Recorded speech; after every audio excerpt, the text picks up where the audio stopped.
time she was 21, had another one. This one's a girl. This one's a girl. So do you think that all this Obama-Rama can have a change on what's happening in our country and what's been happening for the past 8 years?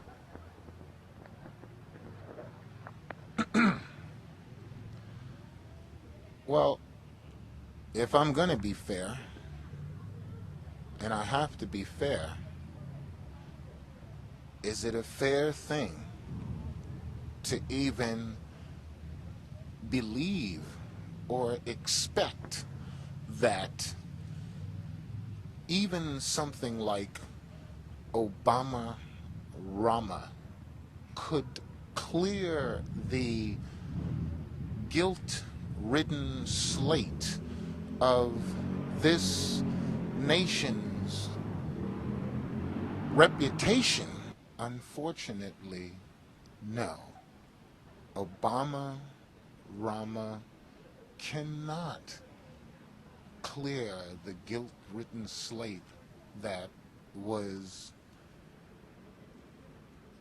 fueled by our greed and our overwhelming sense of hype.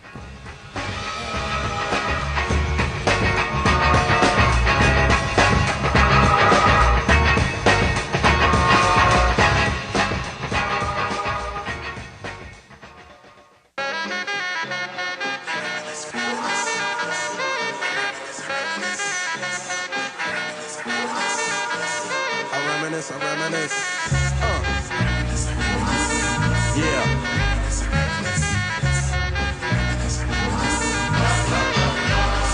I reminisce for a spell, or shall I say think back 22 years ago to keep it on track. The birth of a child on the 8th of October. A toast, but my granddaddy came sober. Count all the fingers and the toes, now I suppose you hope the little black boy grows.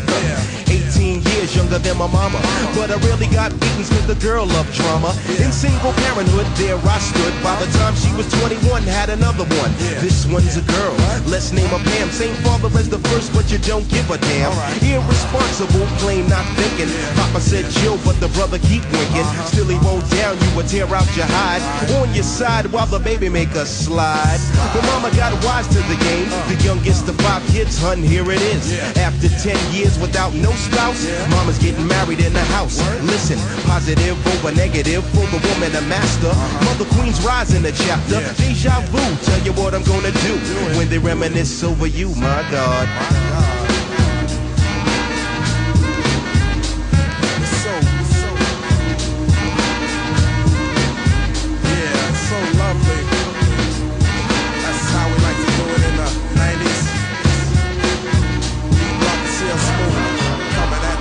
When I date back, I recall a man off the family tree. My right hand, Papa Doc. What I would call dogmatic confidence that we can do what we want to do, even though it was against the unanimous advice of the UN Council. We can't be a nation. We can't be a society that's supposed to be the example for all of these other places that are trying to get up to speed with globalization and all of this sort of stuff, and yet doing all of these counterproductive and retroactive things.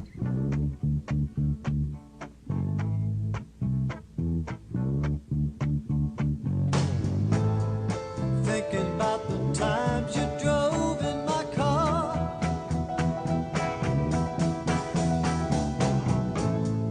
thinking that I might have drove you too far, and I'm thinking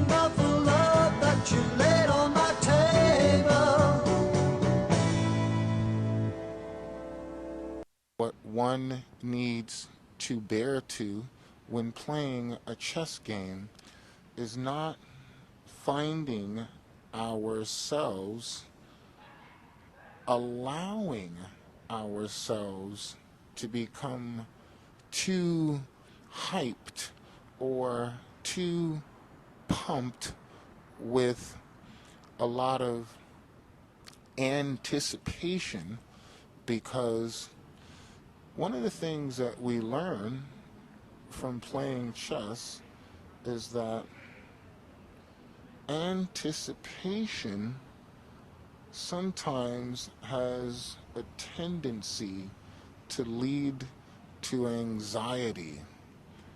And anxiety, not trying to get too clinical over here, of course, but anxiety doesn't work when you're trying to do effective reasoning. Do you believe that chess teaches you a lot of life lessons? Well, it's not so much as a lot of life lessons, but it's more so practical lessons when it comes to the discipline of math. You know, like what I was mentioning in the beginning of our conversation, you know, yes, there is a momentum now going on and happening with the reconstruction and the restoration of the park, but does that constitute the kind of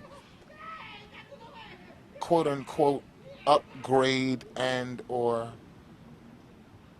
gentrifying of the whole attitude and personality of the park? I don't know.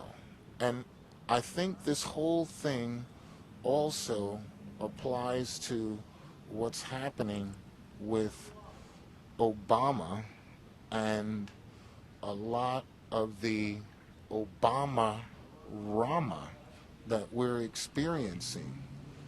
And, you know, like I tried to make the point before, so I'm re-emphasizing the point now, and that is that the solution is not hype and or excitement in idealism or objectivity, as it were, but it's more so in being realistically responsible and accountable for what the math, like within a chess game, what the math of the situating of the pieces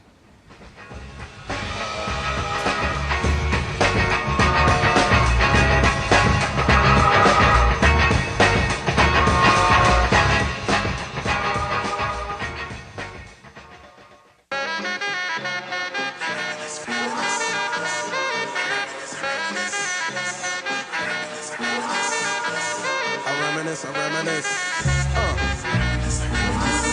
Yeah.